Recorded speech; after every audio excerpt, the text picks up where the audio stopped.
ये बताइए लेकिन चुनाव जो हो रहा है 2023 में, क्या आप मानते हैं 2018 के मुकाबले ये आपके लिए एक टफ फाइट है? तब आप विपक्ष में थे, आप सरकार की आलोचना कर सकते थे, अब लोग आपकी आलोचना करेंगे, आप एक तरह से अब इनकम्बेंट है। ये 2018 से ज्यादा टफ इलेक्शन है या नहीं? 2018 से बिल्कुल टफ इलेक्शन नहीं है। नहीं है क्योंकि ये लड़ाई केवल कांग्रेस के कार्यकर्ता नहीं लड़ रहे हैं या प्रत्याशी नहीं लड़ रहे हैं। इस समय किसान है, मजदूर है, आदिवासी है, महिला है, युवा है, व्यापारी, ये सब चुनाव लड़ रहे हैं।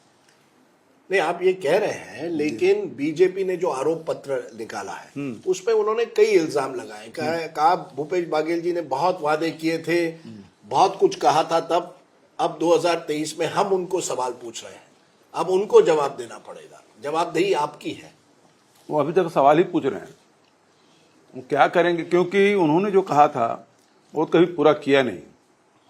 लेकिन अब जो स्थिति है कि जो हमारी उपलब्धि है उसमें, उसके सामने वो सब नहीं, सबसे बड़ी उपलब्धि क्या है? आप मुझे बताइए, 5 साल में आपको लगता है कि मैं जनता के सामने जा रहा हूं, सबसे बड़ी उपलब्धि क्या है? सबसे बड़ी उपलब्धि ये है कि आज देश और दुनिया में मंदी है, छत्तीसगढ़ में मंदी का असर नहीं है। चाहे किसान हो, मजदूर हो, चाहे युवा हो, व्यापारी हो, सबके यहाँ पर्याप्त पैसा पहुंचा है। 5 साल में करीब 1,75,000 करोड़ रुपए सीधा ट्रांसफर हुआ आम जनता के खाते में। आप ये कह रहे हैं। दूसरी तरफ जो आरोप लग रहे हैं उस पर नंबर 1 होता है करप्शन का, भ्रष्टाचार। एक के बाद एक कह रहे हैं, शराब घोटाला, कोयला घोटाला, अलग अलग घोटालों की बात होती है और ये कहा जाता है उनसे कि ये घोटालों की सरकार है। पहली बात तो ये है कि हमारी सरकार में हमने मोबाइल खरीद के बांटा नहीं, हमने चप्पल जूते खरीद के बांटे नहीं, हमने टिफिन बांटे नहीं, क्योंकि इसे खरीदे में कमीशन होता है। हम तो सीधा आम जनता के खाते में पैसा डाला। दूसरी बात, जो शराब घोटाले की बात कर रहे हैं, नीति इनकी बनाई हुई है, दुकानें इनके खोले हुए हैं, हमने तो केवल उसको आगे बढ़ाने का काम किया है। नहीं, आपने 2018 में बाघेल जी कहा था कि आप शराब बंदी करेंगे, देयर विल बी प्रोहिबिशन। सुनो तो भाई, इसीलिए शराब बंदी करना करके उसकी नीति में हम कोई परिवर्तन ही नहीं किए, जैसा उसे चलने दिए। तो शराब बंदी हुई नहीं ना? नहीं हुई। आप देखिए, आप एक आरोप का उत्तर नहीं ले पा रहे हैं और दूसरे आरोप की बात कर उत्तर लेना चाह रहे हैं। तब प्रॉमिस किया था कि शराब बंदी। एक मिनट के लिए, शराब बंदी में वही मैं कह रहा हूं, शराब बंदी हम नहीं कर पाए। क्यों नहीं कर पाए? वो इसलिए कि लॉकडाउन से बढ़िया वातावरण दूसरा नहीं हो सकता। हालांकि लॉकडाउन में सब सारे लोग परेशान थे, लेकिन शराब बंदी के लिए इससे बढ़िया वातावरण नहीं हो सकता, क्योंकि फैक्ट्रियां बंद थी, ट्रांसपोर्टेशन बंद था, दुकानें बंद थी। उसके बाद भी यहां लोग जहरीली शराब पी के मर गए, सैनिटाइजर पी के मर गए।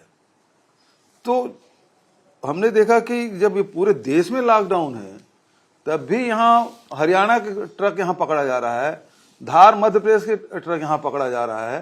तो ये लीजिए, ये चावल का चीला है।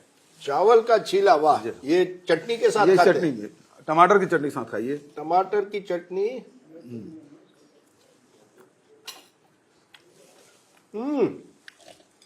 ये आपके उत्तपम, ये हमारे साउथ इंडिया के उत्तपम की तरह है थोड़ा, है ना? बहुत अच्छा, फर्स्ट क्लास। हाँ, आप कह रहे थे दूसरा उन्होंने कोयला घोटाला। हाँ, जो नहीं, कोयला तो बहुत बड़ा है क्योंकि आपके अधिकारी। रुक जाइए। शराब में वह कि हमारा लैंड लॉक स्टेट है और उसके बाद भी हरियाणा से, मध्य प्रदेश से शराब की ट्रकें आ रही है, जो भारतीय जनता पार्टी शासित राज्य है वहां से। तो हम मतलब अवैध शराब को तो रोक नहीं पा रहे हैं। तो यदि शराब दुकान ही पूरी बंद हो जाएगी तो ये तो चारों तरफ 6-7 राज्य से घिरा हुआ है, तो शराब आने से रोक कैसे पाएंगे? इसलिए मैंने मोदी जी कहा कि आप तो गुजरात से आते हैं, वहां शराब बंदी है, पूरे देश में लागू कर दीजिए, हमारे छत्तीसगढ़ में हो जाएगा लागू। इंटरेस्टिंग। कोयला घोटाला, आपके करीबी अधिकारी उसमें पकड़े जाते हैं, ईडी की कार्रवाई होती है, prevention of money laundering act में आईएएस ऑफिसर से लेके सौम्या चौरसिया जो आपकी डिप्यूटी सेक्रेटरी, प्रिंसिपल सेक्रेटरी थी, उनका अरेस्ट होता है। उनको बेल नहीं मिली अभी तक। कहीं ना कहीं ऐसा लगता है कि ईडी और सीबीआई आपके नजदीक आ रही है, कोयला घोटाला कहीं ना कहीं बाघेल सरकार को घेर लेगा। बहुत बढ़िया बात आपने कही। कोयला खदान किसकी है? भारत सरकार की। उसको ऑपरेट कौन कर रहे हैं? भारत सरकार के अधिकारी, एसएससीएल के लोग। उसकी सुरक्षा कौन कर रहे हैं? पैरामिलिट्री फोर्स भारत सरकार के। यदि चोरी होती है तो सबसे पहले कार्रवाई किस पे होनी चाहिए?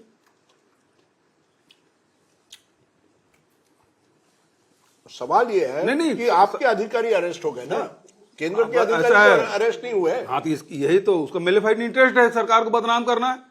आप कह रहे हैं ईडी केवल स्टेट ऑफिशियल्स को घेर रही है। बस मतलब ये एक चीज बताइए, जब वहां से कोयला चोरी का आप आरोप लगा रहे हैं तो जो भारत सरकार के अधिकारी हैं, कोल डिपार्टमेंट के अधिकारी, एक जने चपरासी तक से पूछताछ की क्या? और सुरक्षा अधिकारी बैठे हैं वहां, आईजी से लेके कांस्टेबल तक के, किसी कांस्टेबल से पूछताछ की है क्या? नहीं पूछताछ की। इसका मतलब लेकिन आपके अधिकारियों को बेल भी नहीं मिला ना। ईडी में एक बार गिरफ्तार कर लीजिए, फिर किसको बेल मिलता होता है मुझे? क्या ये आपको घेरने की कोशिश है कि भूपेश बाघेल के नजदीक आ जाओ, करप्शन का एलिगेशन लगा दो और आपको घेरने की कोशिश है? इस बात और कोई मुद्दा ही नहीं है। आप तैयार है कार्रवाई के लिए पूरी तरह से? ये कर ही रहे, कौन रोक रहा है इसको?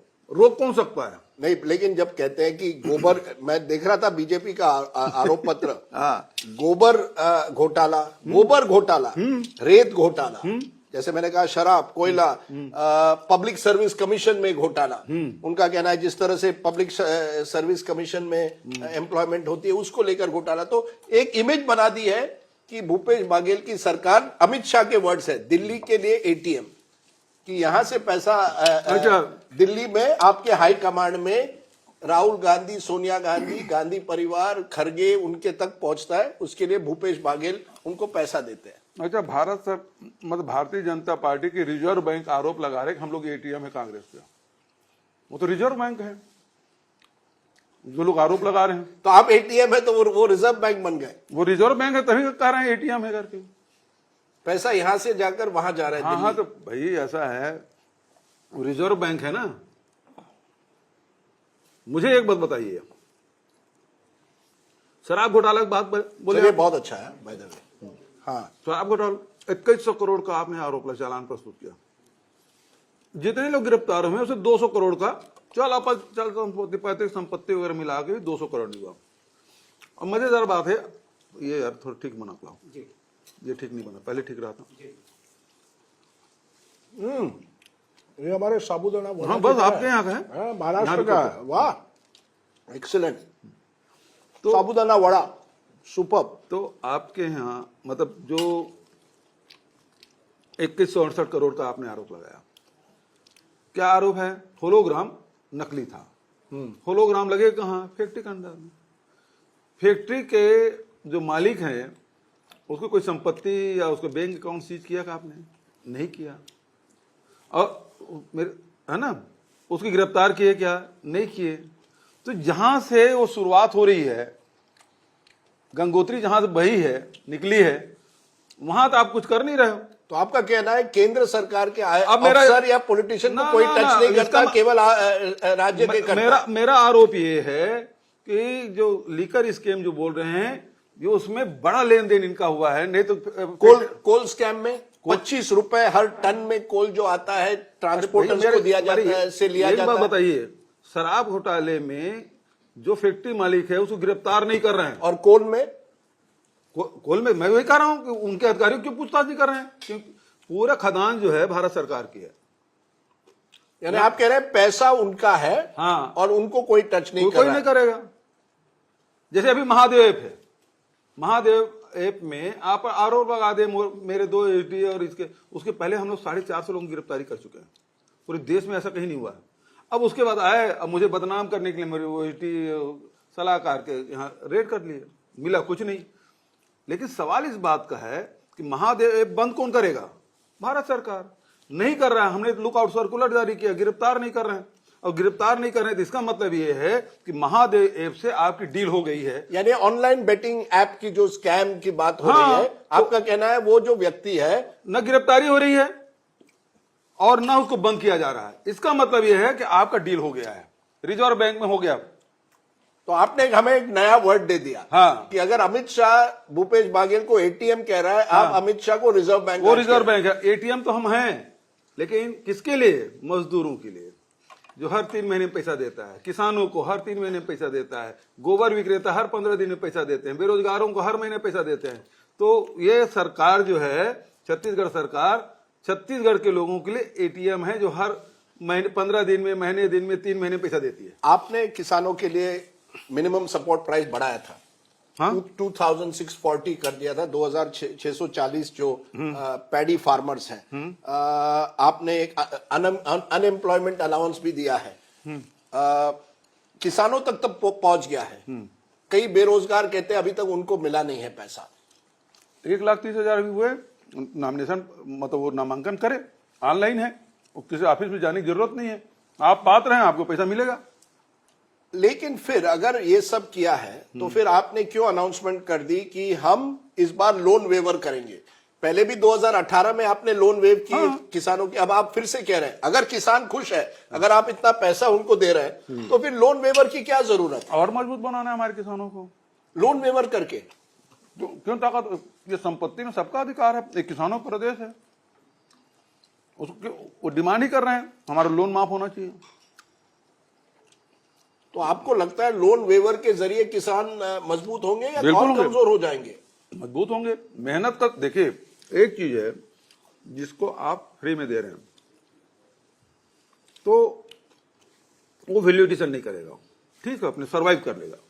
लेकिन जो मेहनत कर रहे हैं, यदि उसको प्रोत्साहित करेंगे तो और तेजी से काम करेंगे। देखिए आप, रमन सिंह के राज में 2017 में 56 लाख मीट्रिक टन धान खरीदा हो, है ना, और वही बढ़ के 2022 में हम 107 लाख मीट्रिक टन धान खरीद रहे हैं।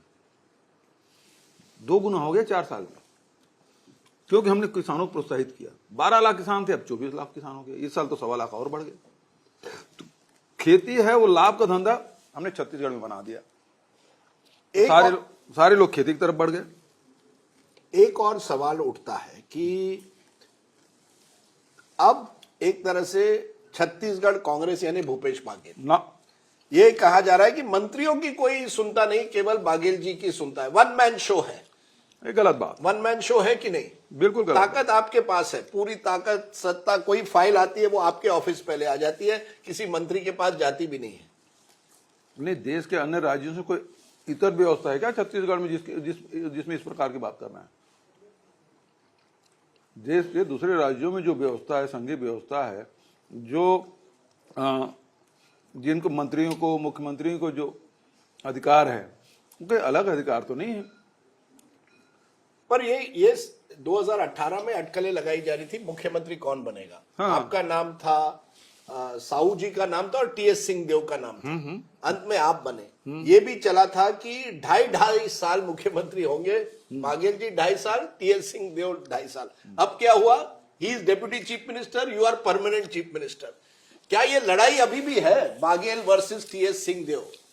आपको बहुत बहुत धन्यवाद देता हूं क्यों आपने परमानेंट मुख्यमंत्री कहा। आपने, इसके लिए मैं आपको धन्यवाद देता हूं। सब कह रहे हैं मुझे। तो आपके सवाल, आपने सिर्फ सवाल किया, उसी में उत्तर है, मुझे कुछ करने की जरूरत नहीं है। आपको धन्यवाद। नहीं तो फिर टीएस सिंहदेव का होगा क्या? उप मुख्यमंत्री हैं, बागी बन सकते हैं। क्यों बनेंगे भाई? अगर आप ही में परमानेंट रहे तो उनका क्या होगा? भाई तो पार्टी तय करती है ना। परमानेंट तो आपने कहा, क्योंकि आपने अपना हाईकमांड के साथ अपने रिश्ते बना दिए हैं, इसलिए वो बाकी कोई है ही नहीं रेस में। कार्यकर्ताओं के साथ, विधायकों के साथ, हाईकमान के साथ पहले से मेरी रिश्ते, तभी तो मैं मुख्यमंत्री बना। So no problem with TS Singh Deo. ये चले, प्रॉब्लम नहीं है मेरे, मतलब वो तो हमारा मजबूत सहयोगी है। आप प्रॉब्लम बता रहे हैं। आप टीएस सिंहदेव की जब बात की, उनका भी हक बनता है कि नहीं मुख्यमंत्री बनना? देखिए, पार्टी में कोई हर कार्यकर्ता का हक बनता है, वो मांग कर सकता है। हाईकमान का डिसीजन तो हाईकमान करना है। तो आपने हाईकमांड पर छोड़ा है? पहले भी मैंने आज तक कभी मांगा नहीं, जो जिम्मेदारी थी उसका निर्वहन मैंने किया। सर एक बताइए, 10 साल पहले कांग्रेस की लीडरशिप को नक्सलियों ने एक हमले में ऑलमोस्ट खत्म कर दिया था। वहां से ये 10 साल में आप सरकार में आए, 3/4 बहुमत लेके आए। ये क्या था, क्या है भूपेश बाघेल का सीक्रेट, क्या है? कोई ये खाना तो आप बड़े अच्छी तरह से हमें खिला रहे हैं। ये क्या कहा इसको आपने? चीला। ये चीला और ये साबूदाना वड़ा, टू गुड। पर ये क्या है, सीक्रेट क्या है आपकी? कोई तो है फॉर्मूला। सीक्रेट ये है कि पार्टी को आपने 10 साल में एक तरह से खड़ा कर लिया। ओपन सीक्रेट टमाटर चटनी ने, और ओपन सीक्रेट ये है कि परिश्रम का कोई विकल्प नहीं होता। अच्छा, परिश्रम है या ओबीसी फैक्टर भी है कि आप ओबीसी नेता है? कुछ भी हो, अब कास्ट सेंसस से अब कांग्रेस में ओबीसी का जमाना आ गया आप चाहे एससी हो, ओबीसी हो, एसटी हो, अपर क्लास हो, कोई भी हो, आप किसी सेक्टर में चले जाइए। यदि राजदीप सरदेसाई यदि यहाँ पहुंचा है तो उसके पीछे उसका मेहनत है। वो किस कास्ट से इससे महत्व नहीं है, लेकिन आप इस क्षेत्र में आप यदि स्थापित हैं तो उसके पीछे आपकी मेहनत, आपकी लगन है। आप कास्ट सेंसस करवाएंगे? आप बिल्कुल कराएंगे, क्यों नहीं कराएंगे? करवाएंगे, अगर आपकी सरकार बनेगी आप करवाएंगे? बिल्कुल कराएंगे। जो राहुल गांधी ने कहा है, जितनी आबादी उतना हक आप करवाएंगे? बिल्कुल, मिलना चाहिए, क्यों नहीं मिलना चाहिए? क्योंकि लोग कहते हैं, नरेंद्र मोदी जी कहते हैं आप हिंदू समाज को डिवाइड करेंगे, ये सब चीजें करके। डरा हुआ है नरेंद्र मोदी, डरा हुआ है भूपेश बाघेल से। उससे डरपोक तो दूसरा है भी नहीं। सर आपने आज तो अमित शाह को रिजर्व बैंक कह दिया। हाँ, फिर कह रहे हैं नरेंद्र मोदी डरपोक है। डरपोक है। ईडी आपके घर पहुंच जाएगी। पहुंचने दीजिए, स्वागत है उनका। ईडी अगर आपके घर पहुंच जाए तो स्वागत है। स्वागत है। मनी ट्रेन लेके आ जाएगी। तो खुद पैसे लेकर आएगी क्या? पर जहां मैंने देखिए, बहुत मजेदार आपने की। हाँ, मैंने ईडी डायरेक्टर को चिट्ठी लिखा हाँ, कि हाँ, चिट फंड कंपनी के द्वारा कम 5-6 हजार करोड़ रुपया आम जनता से लेके डायरेक्टर भाग गए और पैसा कहीं इन्वेस्ट कर दिया है। हम लोग खोज रहे हैं, तो अभी तक 200 करोड़ की संपत्ति हम लोग जब्त की और जनता को वापस कर दिया। अब हम कर नहीं पा रहे हैं क्योंकि अन्य प्रदेशों में होगा, दूसरे देश में हो सकता है उसी पैसे। तो आप इसको जांच कर लीजिए, लेकिन नहीं कर रहे। मनी लॉन्ड्रिंग एक्चुअल वो है। तो आप कह रहे हैं महादेव ऑनलाइन में जांच नहीं हो रही है? नहीं हो रही, मैं तो उसकी गिरफ्तारी नहीं हो रही है महादेव के। आप कह रहे हैं कि आपने लिखा भी है चिट फंड में इन्वेस्टिगेशन करवाइए। एक और बात होती है छत्तीसगढ़ वाद। आपने जब से आप आए हैं, आपने एक छत्तीसगढ़ वाद करने की कोशिश की है।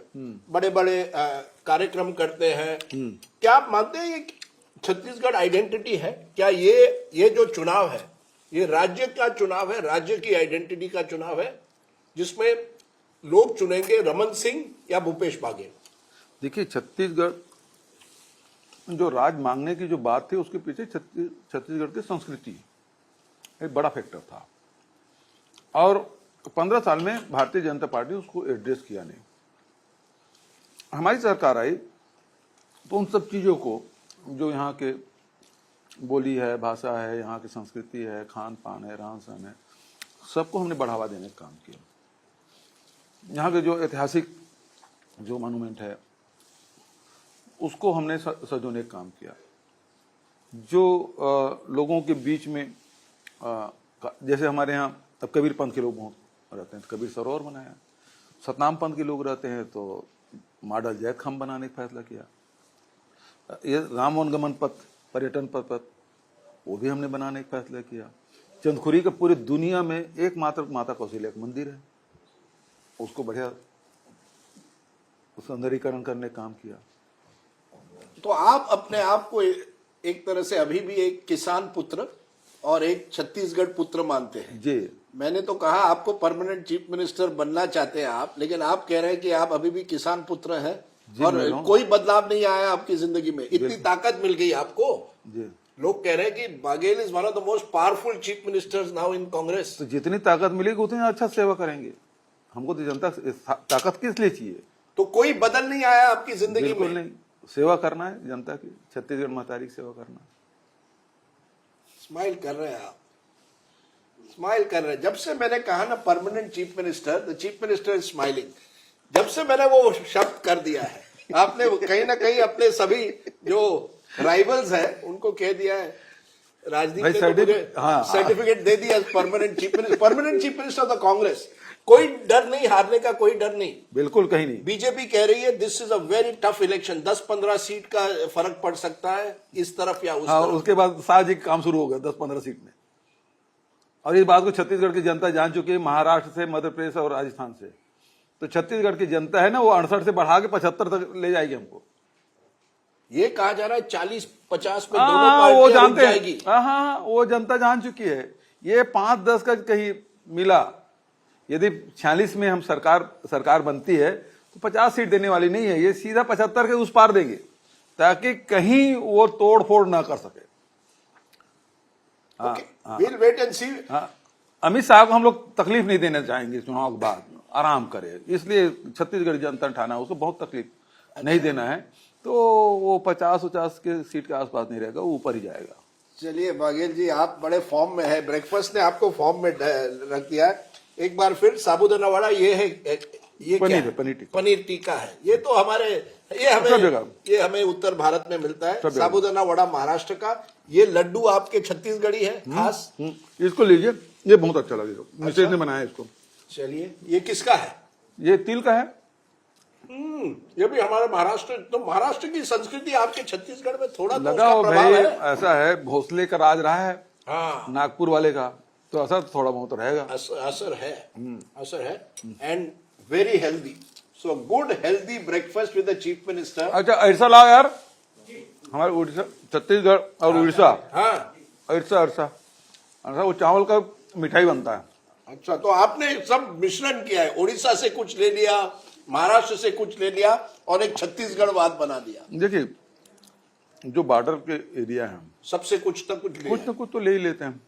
मतलब उड़ीसा सबसे लंबा हमारा है, मतलब कोंटा से लेके रायगढ़ तक बहुत बड़ा राज्य है। हाँ, तो बहुत लंबा हमारी सीमा उसे लगता है। नक्सली जो प्रॉब्लम है वो बिल्कुल अंडर कंट्रोल। हाँ, बहुत सीमित रह गया। पर कल ही मैंने सुना एक आईडी ब्लास्ट हुई थी, बीजापुर बंद किया गया है, तो कहीं ना कहीं कुछ तो प्रॉब्लम थोड़ा बहुत है, लेकिन आए दिन जो रहता था सुर्खियों में, तो वही रहता था, नेशनल इंटरनेशनल न्यूज में चाहे रहता था 5 साल में। क्योंकि बीजेपी कह रही है हम आएंगे तो पूरे सुख शांति होगी, क्योंकि डबल इंजन की सरकार है। 15 साल में कुछ, हमारी डबल इंजन की सरकार है, केंद्र और राज्य दोनों साथ रहेंगे। ये चावल की मिठाई है। अच्छा, ये उड़ीसा चावल और से गुड़ नहीं, ये छत्तीसगढ़ का है। चावल चावल और गुड़। Very nice. सर, मेरा कोलेस्ट्रॉल बढ़ेगा ये सब? नहीं बढ़ेगा, क्यों बढ़ेगा? Very nice. बीजेपी कहती है डबल इंजन की सरकार, लॉ एंड ऑर्डर ठीक होगा, केंद्र में वही, राज्य में वही। 2014 से लेके 2018 तक के डबल इंजन की नहीं था। 4 साल आपको मौका मिला, तो जीरम घाटी का अपराधी भी पकड़ नहीं पाए। वेरी नाइस, बहुत अच्छा है सर। चाय लेंगे? हाँ बिल्कुल सर, कड़क चाय लेंगे। दूध वाली दूध। We're going to finish breakfast with the chief minister and then we're going to see him in a rally because that is where we will see the real Bhupesh Baghel। एक बार ये नेता होते ना, रैली में जाते हैं, तब असली नेता दिखता है ना? हाँ, आपको अनुभव ज्यादा है। नहीं, मैं देखता हूँ। नहीं, नेता जो असली होता है वो जनता के बीच जब जाता है तो उसकी नेतागिरी दिखती है। और because we are talking of छत्तीसगढ़वाद, Bhupesh Baghel ji is going to show us one of the traditional art forms of Chhattisgarh. That's before we go to the rally. आप लट्टू खेलते हैं, मैंने सुना है। So we'll play lattu with the chief minister. What is lattu? You'll find out. For now, enjoy the breakfast.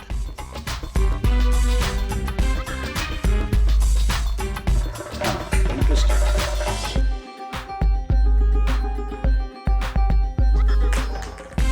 अरे वाह, This is the uniqueness of Indian chief ministers. कभी जीते हैं, मेडल जीते हैं कि नहीं लट्टू? गांव के खेलते तो जीतते थे। हाँ, जीतते थे। You are a winner there also. हाँ, यानी केवल राजनीति नहीं, लट्टू। यानी राजनीति में भी कभी लट्टू करना पड़ता है अपने राइवल्स को। हाँ, उनको घुमाना पड़ता है। The chief minister knows how to play lattu both in real life and in politics. We're going to hit the campaign trail with the chief minister, who's a lattu master. Let's go. वाह, super. अब देखते हैं कि campaign trail पे आप क्या जादू करते हैं वोटर के साथ। Thank you.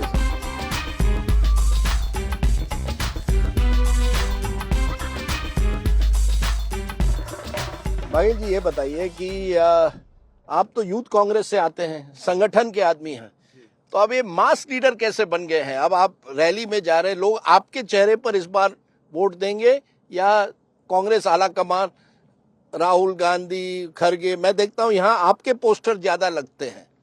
देखिए, मैं कोई कांग्रेस से बाहर तो नहीं, कांग्रेस से बाहर मेरा कोई अस्तित्व भी नहीं। तो लेकिन आप चेहरा बन गए ना। तो ठीक है, पार्टी ने बनाया है ना, पार्टी ने मौका दिया तो चेहरा बन गया।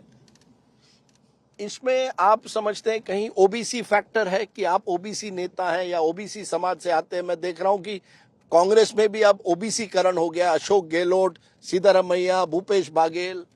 मैं सबसे पहले किसान हूँ। सबसे पहले आप किसान हैं? किसान हूँ, क्योंकि हम गांव के रहने वाले हैं। गांव में खेती किसानी करते हुए, खेत के मेड़ों से चलते हुए हम लोग पढ़ाई लिखाई भी किए और उसके बाद राजनीति में भी आए, तो लड़ाई तो उसी की रहती थी हमेशा किसानों की। पॉलिटिक्स में सबसे डिफिकल्ट बात क्या होती है? डिफिकल्ट बात यह है कि सामने वाला ये जानता है कि उसका काम नहीं होगा। मैं भी जानता हूँ कि नहीं हो सकता, लेकिन फिर भी वो अड़ा हुआ है कि तो मेरा काम आपको करवाना ही होगा, और मैं भी कहता हूँ हो जाएगा। आनंद किससे मिलता है? आनंद तो ये है कि जब कोई फैसला करो और जिनके लिए फैसला करो और सच में उसको लाभ मिला, उसके चेहरे में जब चमक दिखाई देती है, वो सबसे अच्छा लगता है। एक आखिरी सवाल, मोदी फैक्टर। 2018 में आप बड़ी जीत यहाँ हासिल करते हैं, 3/4। जैसे लोकसभा आती है, मोदी जी की लहर होती है और वो जीत जाते हैं। क्या मोदी फैक्टर है कि नहीं छत्तीसगढ़ में? जहाँ तक कि मोदी की बात करें तो मोदी जी ने अपने कार्यों के बदौलत कभी वोट नहीं मांगा, और इसके कारण से 2019 में बात करें तो वो पुलवामा और सर्जिकल स्ट्राइक, इन सब में वोट मांगा और इस कारण से जीत हासिल हुई। अब नहीं चलेगा? आप कितने दिन तक के आप लोगों को भुलावे में रखेंगे? क्योंकि बीजेपी कहती है मोदी के सामने और कोई टिक नहीं सकता, ना राहुल गांधी, ना भूपेश बाघेल। माइनस मोदी भी भारतीय जनता पार्टी 0 है। Minus Modi Bharatiya Janata party 0। रमन सिंह, आप रमन सिंह सुन रहे हैं? ये सुनने दीजिए ना। 15 साल मुख्यमंत्री को आप 0 कह रहे हैं। उसको चेहरा भी नहीं बना है। आप ये सवाल पूछ रहे हैं कि बीजेपी का चेहरा कौन है? बिल्कुल सही बात है, कौन है? कांग्रेस का तो चेहरा भूपेश बाघेल है। तो उसका चेहरा बताए ना कौन है। चलिए देखते हैं कि चेहरा किस तरह से रैली में चलते हैं। चलिए नामांकन, प्रत्याशी का नामांकन। हाँ, प्रत्याशी का नामांकन है। आप अपने स्थान तय कीजिए, सम्मान होगा।